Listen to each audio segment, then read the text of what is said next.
कंटाळवाणा दिवस तो हाच. शिवशंभो सर्वांना. मी Pradnya. Welcome to my mini blog.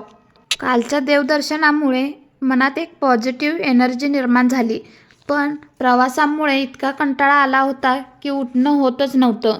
मग मनाची समजूत घातली आणि छान असं फ्रेश झाले आणि देवपूजा करून घेऊन स्वयंपाकाला लागले. आज टिफिनसाठी छान अशी बटाट्याची भाजी बनवली आणि एकीकडे चपात्या देखील लाटून घेतल्या. त्यानंतर घरातील सर्व कामे आवरली. राहिली होती ती फक्त भांडी. थंड पाण्यात हात घालणं नको झालं होतं, पण एकदा कंटाळा आला की ते राहून जातं, म्हणून भांडी देखील घासून घेतली. खरंच व्हिडिओमध्ये दाखवल्याप्रमाणे झटपट पटापट अशी कामे झाली असती तर किती बरं झालं असतं. बरं असो. त्यानंतर दुपारी थोडा रेस्ट केला आणि विणकाम करायला बसले. हे असे मेणबत्तीवर दोरे चिटकवायला आवडतात, पण याचा चटका खूप बसतो, त्यामुळे खूप सांभाळून करण्याची गरज असते. मग लक्ष देऊन हे काम पूर्ण केलं. त्यानंतर दुसरा प्रॉब्लेम निर्माण झाला. ही रिंगी काही केल्या बसतच नव्हती.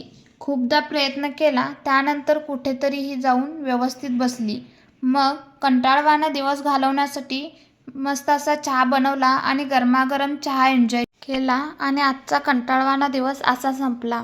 भेटूया नेक्स्ट ब्लॉगमध्ये. बाय.